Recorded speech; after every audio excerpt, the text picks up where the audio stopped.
Fallait y penser, ce soir on va aller à Mulhouse où l'on va voyager avec des cartes postales. Elles permettent au centre d'accueil thérapeutique à temps partiel de stimuler la mémoire de ses patients, de les encourager à prendre également la parole. Un espace d'expression que nous présentent Louis Belin et Bernard Stemmer. L'amitié est une écoute quand le cœur est en déroute. Elle permet de tout partager.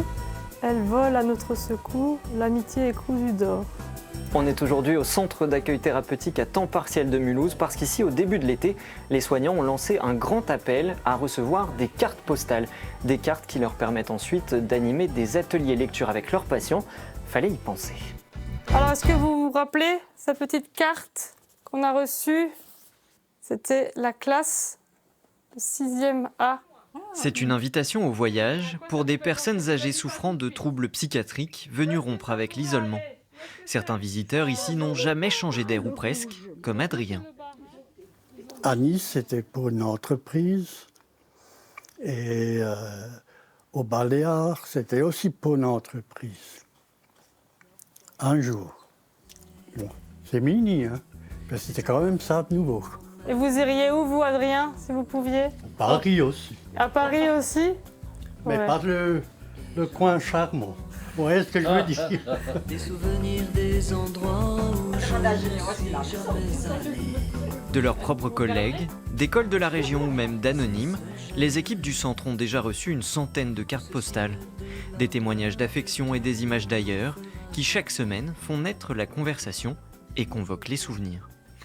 Et ils ont l'air tous jeunes, il n'y en a que deux en rouge au centre. Qu'est-ce que ça veut dire, la couleur? Il y a des variétés d'une région à une autre.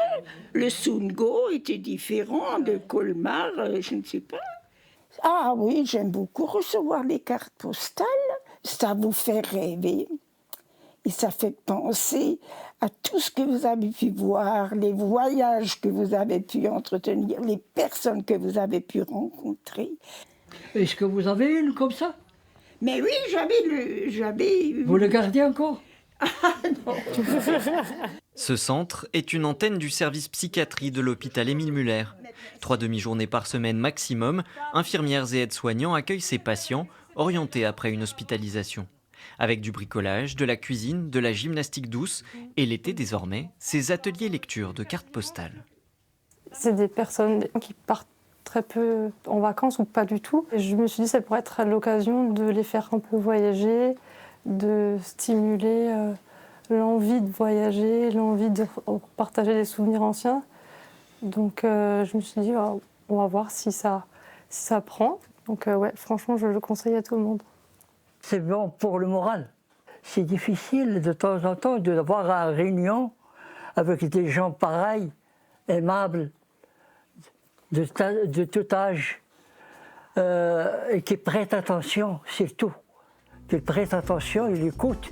je reçois des images de toi et des cartes postales d'un pays que je connais. Voilà pour ce projet Une carte, un sourire. Et si vous aussi vous vous lancez dans une initiative, quelle qu'elle soit, seule ou à plusieurs, écrivez-nous à l'adresse fallait-y-penser tout attaché @francetv.fr.